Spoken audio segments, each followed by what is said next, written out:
This is Hans Scheil from the Finishing Well podcast. On Finishing Well, we help you make godly choices about Medicare, long-term care, and your money. Your chosen Truth Network podcast is starting in just seconds. Enjoy it, share it, but most of all, thank you for listening and choosing the Truth Podcast Network. This is the Truth Network.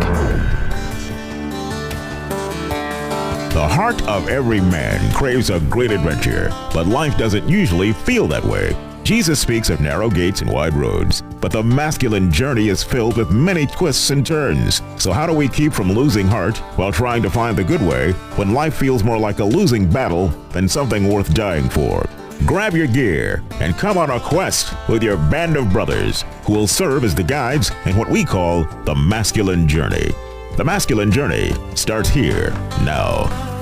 Welcome to Masculine Journey. We're glad that you're with us this week because we have an amazing topic. You know, it would have been a great one to set up a kind of clip to talk about the topic. That would have been a good idea. Yeah. You have that? No, I don't. No, I'm not going to do that. Yeah. I heard Good, Robbie. You got something you want to say? Sam Kaysen recorded this. Yeah, which I'm not going to play. So that's good. I was just remarkably impressed that you would put that. You mixed it and everything. Oh, it's real hard. It's 2 tracks. Actually seem like an absolute. Well, if you want to hear it, you can reach out to me at sam@masculinejourney.org. I'll send it to you. I would say Keith would be proud, but I don't think you would. No, I don't think you would either. Hey, it sounded really good at 5 o'clock on Saturday morning when I was like, okay, I'm awake and I need something to do here. And so I was cutting before clips. Coffee or after coffee? During coffee. During coffee. It was before the caffeine really kicked in. So anyway, we do have an amazing topic. We are talking about God's greatest hits. And what I thought about was the old show, the America's Top 40, right? But we probably could each have 40, 50, 60 things that we talked about. We're not going to talk about that many tonight. We're going to pick some of them and talk about, but the greatest things that God's done in our life, at least up to this point. For some of us, that's less time than others. Yeah. No particular person in mind, Harold. And and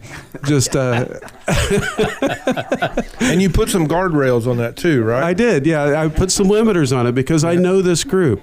We would have talked about kids, spouses, pets, things like that. And so it's like, no relationships.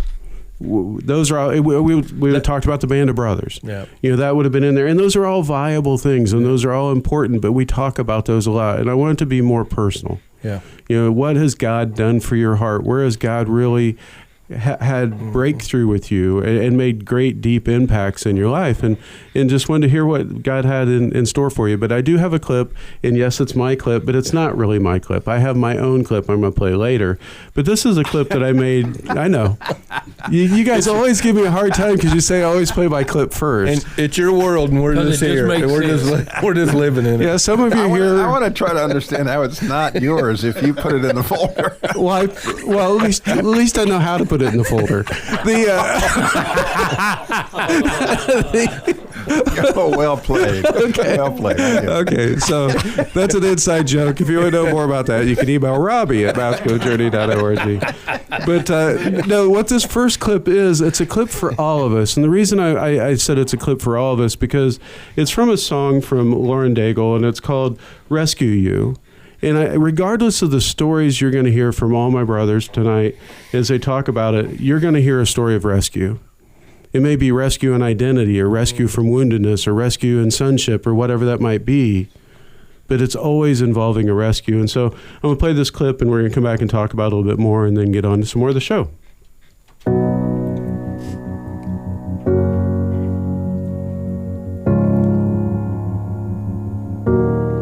You are not hidden. There's never been a moment you were forgotten. You are not hopeless. Though you have been broken, your innocence stolen, I hear you whisper underneath your breath. I hear your SOS, your SOS. I will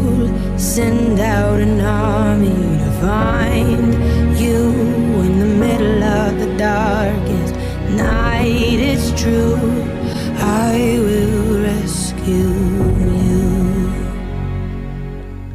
Yeah, I know she was pretty easy to understand, but I want to go ahead and read the lyrics because I think it's worth reading again. She sings, "You are not hidden. There's never been a moment that you were forgotten. You are not hopeless, though you have been broken. Your innocence stolen. I hear you whisper underneath your breath. I hear your SOS, your SOS. I will send out an army to find you. In the middle of the darkest night, it's true, I will rescue you." Very powerful song, very powerful story, and you're going to hear that in all of our stories. It's going to be stories of rescue. But before we get to the first clip, anything that comes to mind that you guys want to share on this topic as we set up the first clip? Don't everybody talk. Just somebody jump in. Grant, you have something. The Lord remembers my bad things, my bad thoughts. Well, thank you, Grant. Well, I guess since anyone want their clip to go first? If not, I'll just play mine because it's sitting here. I'm just saying. It's your world. We're just here living in it. Yeah, you're on borrowed time. We so, you can kick me out. Kick me out. Remains to be seen if you'll be here for the after hours. But it was a musical Saturday for me when I was cutting clips. First of all, I had the thing that I didn't play, and then I had some musical clips, and this is from Jason Gray, and it's called "Remember Who I Am," and we've heard it. Remind me who I am. Or I want to remember who I am, but I need God to remind me who I am. So thank you. Remind me who I am. And so I'm going to go ahead and play it and then talk about why, but it's something we use at boot camp quite a bit, and it's just remembering your identity in Jesus and who you really are.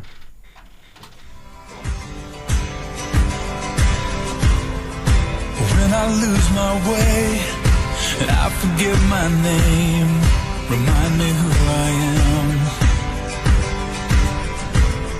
In the mirror all I see is who I don't want to be.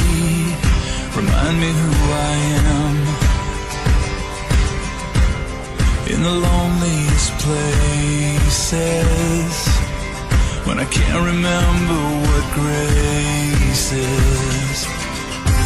Tell me once again who I am to you, who I am to you. Tell me lest I forget who I am to you, that I belong to you,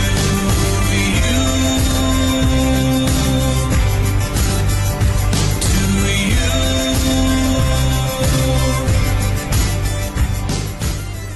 That song, I first heard it actually at a women's retreat we did a long time ago, and they played it there. And we didn't really use video clips, movie clips, or not movie clips. We always use movie clips, video musical clips very often. But I don't think we've missed a boot camp with this one in a long time. And it's a very visual song. If you go on YouTube and look up Jason Gray, remind me who I am, as Andy would correct me if I said it wrong again. But the reason that was so powerful for me, when I first got the book Wild at Heart, I'd honestly lost sight of who I was.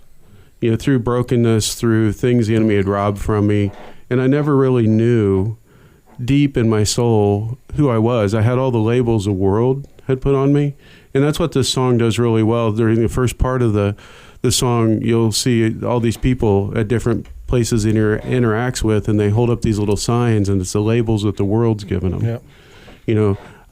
I cheated on them too. This guy, with his kids, they cheated on his wife, obviously, and forgotten, and all these different labels that we abandoned. I don't matter. Right. All these kind of signs. And at the end, it's really cool because all those signs are replaced with just one word. It's replaced with the word beloved. Mm-hmm. Right. And so for me, God's done some amazing things, but probably one of the biggest things, it's even in my worst day, at the end of the day, I'm still his beloved son. Mm. Right. When I can't feel really good about myself or decisions I've made, or, situations or my anger's reared up or whatever that might be, at the end of the day, I'm still his beloved son, regardless of what that day transpired. Mm-hmm. Right. And so when I can hold on to that, even in the darkest of times, There's hope in the midst of everything. And there's so much more that he's done, but it always, for me, has to be related to that identity of when the enemy can steal that identity, he's got access to everything. Yep. When I forget that at my core, I'm his beloved son, and so are you, or you're his beloved daughter. It doesn't matter what your story is. It doesn't matter what you've done, what you haven't done, or whatever the enemy's telling you who you are, what your label is. What matters are who you are in Christ. Right? And it's one of those songs that every time I hear it, A, it puts me in a good mood. B, it brings me to tears. Mm-hmm. You know, just because it's so powerful, that message in my heart, and the much that God used to change that for me. So I know you guys also have enjoyed that song, over the time. Yeah, to your point, it is from a father-son or father-daughter position of how God sees us. And I was talking to a friend about this today, is, we have patience. We don't break fellowship with our kids just every time they do something wrong. But neither does God. But sometimes we think that, we think those labels are what gets in the way. Just like we could put the label on our child. Well, we don't put the shameful label on them. We put beloved on them. So, and we have a lot less capacity to love than what God does. So. Yeah, it's often that we worry about, okay, well, God, I'm here again. Well, A, he knew you were already going to be there. And B, he's loved you through it, and he has already forgiven you for it. Yep. Harold? Sometime back, I wrote a poem that kind of goes along with this, and it was titled, Who Am I? And it starts out, do I really know who I am? Is the image in the mirror really me, or is it only a sham? What do others look and see? And, my idea is we have to be careful, or we'll believe that we're not something different than what we really are. Mm-hmm. And his song, I think, addresses the issue. Remind me, let me know who I am. Yeah. Not just who I might want to be or think I might be, but who am I really in my core? Absolutely. Well, so much of that we base on feelings, but God bases it on truth. This is who I say you are. This is what Scripture says, but yet I'm basing it on, I feel about as spiritual as a toad this morning, that kind of thing. So, yeah, it's we ebb and flow where God's consistent. Right, his message is consistent, but the enemy's is also consistent in the opposite direction. Go to masculinejourney.org. We do have a boot camp coming up. It's coming up November 21st through 24th. You can register now. If you have trouble financially, let us know. We'll find a way to help you. Talk to you after the break. What we have at our boot camp is something that makes you stronger and gives you the strength to go on your regular walk with God. It's something that will make you be bigger than you were when you got there. I've been coming regularly, and it's just such a blessing. When you guys invited me, I was at the worst time of my Christian walk. I was going through some things. The first time I came, I don't know if you remember, I couldn't even walk. I couldn't even stand up straight. And I'm walking now. I ain't running around a lake yet, but The greatest things is just being around a group of men that love the Lord and sharing his kindness and his love. All of you guys, I done sat and talked with all of you guys, different occasions, different conversations. And it's all been unique and refreshing. You guys gave me a whole different perspective in life, and you can't hide the true, genuine love of God. You can't hide it. Register today at masculinejourney.org. I will send out an army to find you in the middle of the darkest night. It's true.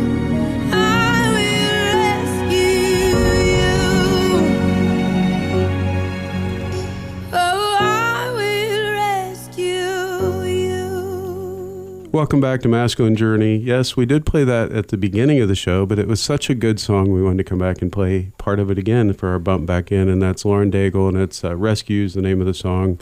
Very, very, very good song. I encourage you to just listen to the words of it and let God just kind of guide your heart and let it sink in. And Danny, you are up with the next clip, and this is a brand new clip we've never used before. Brand new genre of me picking out clips, and it's already got some controversy attached to it, so I know it's the right thing. It's not Andy Griffith. It's not Andy Griffith. It's not Blue Bloods. Nope. It's not Fire Country. Nope. Wow. Can we expect follow-up clips from it? You may find follow-up clips from it, trying to break out, Yeah. So branch out. And it's from a movie called The World's Fastest Indian Motorcycle. Right. That's not the title of the movie, but for Andy's sake, I'm Thanks for clarifying helping. that. Because he was struggling just a little bit with that. So, but it's based on a true story, and where a guy from Australia set out to break the world land speed record for motorcycles less than 1,000 cc's. And his whole journey, and Anthony Hopkins, I waited the whole movie for him to say hello, Clarice, but he never did. He doesn't. No, he doesn't do it. But quid pro quo. Does he say that? no, Oh, okay. he just. But in this clip, this whole journey to get to the Utah Flats to time trial this thing, and it's an old motorcycle, and he lives in his shop, and the young son of the neighbor comes over quite a bit, helps him, and just is fascinated with it. And what you're going to hear is the beginning of the clip. You're going to hear the boy on the motorcycle pretending he's ripping and roaring down the highway, but you're going to hear Anthony Hopkins' character reminisce a little bit. He's got a photo album, and he's looking through some photo albums, but he's telling his story, part of his story, to this young boy. But I think he's more or less reminding himself who he is actually. And there's a couple of phrases in there, and I'll single them out after the clip, but it's just a great thing, and you can see the impact that things have had on Anthony Hopkins. And you can play the clip, and we'll talk about it afterwards. Hey, not so fast. I'm the record breaker. And that's the, before I put the, the streamliner on it. What's that one? Yeah, that's a girlfriend of mine. When I first bought the bike, a long time ago, that was. Yeah. Aren't you scared you'll kill yourself if you crash? No. No, you live more in 5 minutes on a bike like this, going flat out, than some people live in a lifetime. And, more in 5 minutes. That's my dead day. Danger is the spice of life, and if you've got to take a risk now and again, haven't you, son? Yeah, that's what makes life worthwhile. And, having some nice ladies around can be a big help, mind you. You really don't get scared? No. When I was a boy about your age, I had a little twin brother. His name was Ernie. And one day our dad was out the back cutting down a tree, and suddenly it got hung up, or the tree, that is, it got stuck or something, and Ernie went to try and help, and all of a sudden the tree slipped and fell on him and killed him stone dead. Yeah, I always remember that. Anyway, since then I've always tried never to be scared of anything.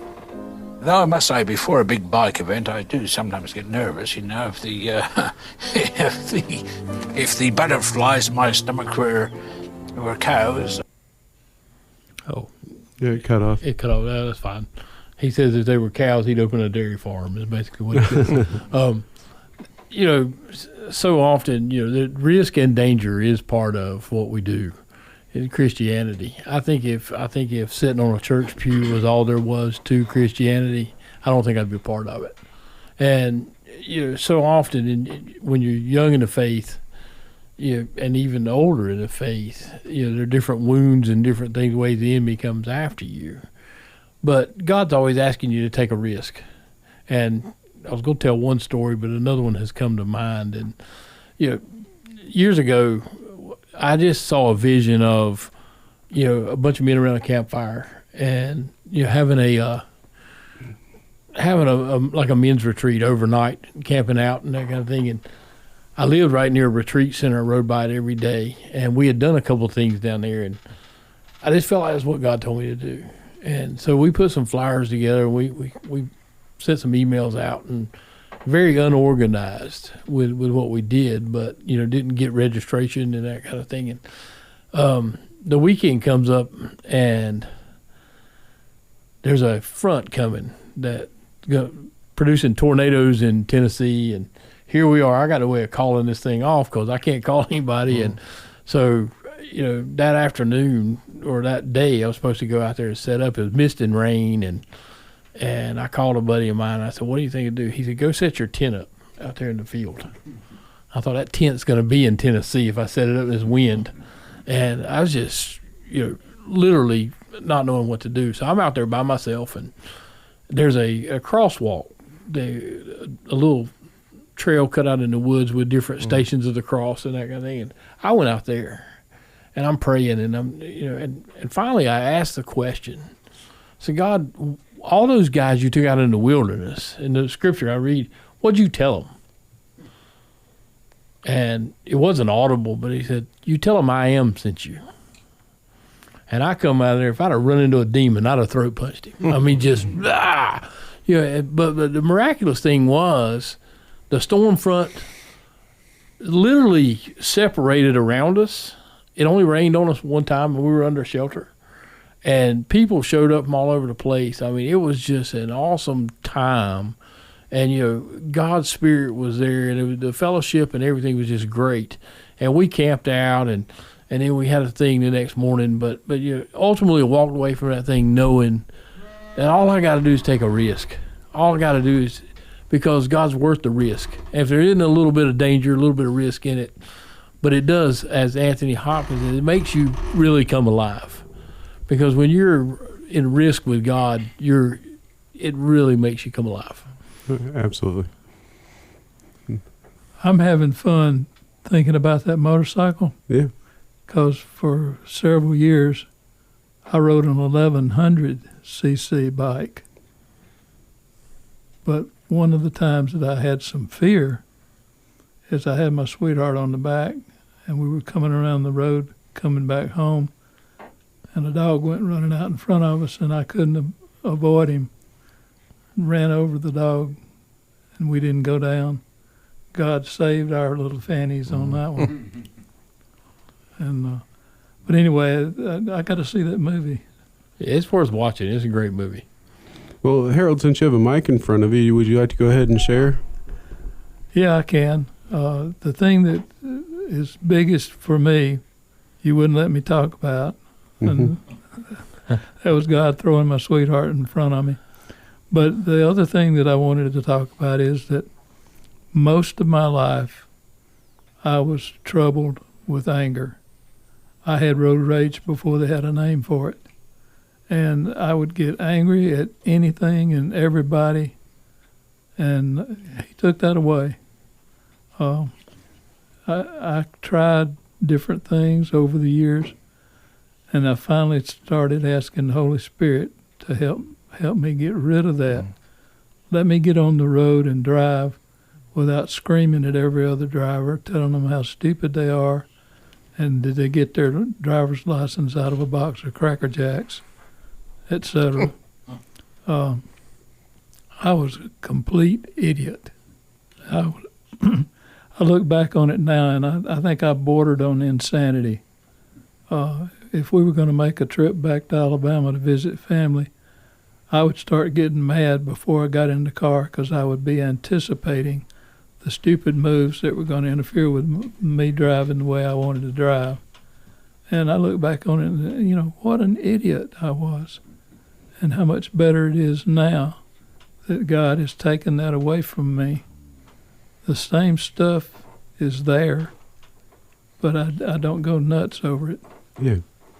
So what has that done for your heart and for your relationships? Oh, it's been great. My sweetheart no longer says, "You're polluting my air." Yeah. Which I can't tell you how many times I heard that. But, yeah, I was making her miserable. And I wasn't changing anything. Right. And, I did some dumb stuff. I mean, I actually pulled off on the apron at times and blocked people who were trying to get up to the head of the line, because to me, that was impolite, unfair, etc. And I'm going to enforce the rule. Yeah. And then, there's been a lot of people got shot. I decided it wasn't worth enforcing the rule. Right. And probably wouldn't have been really good for your heart to keep getting that much stressed out. No, we decided long years ago, even before I got rid of the anger with the Lord's help, that was the major reason that I had to have the 5 bypasses done and flatlined twice. Stress is a killer. Right. Well, thank you. We do have a boot camp coming up, like I said, November 21st through 24th. And a lot of our stories, God can reach you anywhere, and God will reach you anywhere. He just chooses to reach us most often at a boot camp, right? And so I'd encourage you to consider going, pray about going, and don't listen for the yes, listen for the no, because I'm telling you, unless God tells you no, he probably wants you there. So I can't speak for him. I'm just saying he will tell you no if you're not supposed to go, but we'd love to have you there for camp, and it would be very powerful to you. David, we'll get to you in the after hours, if that's all right. We'll hear some more of your story because I don't want to cut you short, but anything else you guys would like to add as we're heading out of this last 30 seconds or so? Anyone? Bueller? You're just looking at each other, so I'll just talk some more. Go for it. So where do they go to register for boot camp, Andy? MasculineJourney.org. Thank you. Danny, where do they go? MasculineJourney.org. All right. Harold, where do we go? MasculineJourney.org. If you haven't got it by now, guys, it's really not that hard. It's the name of the show, .org.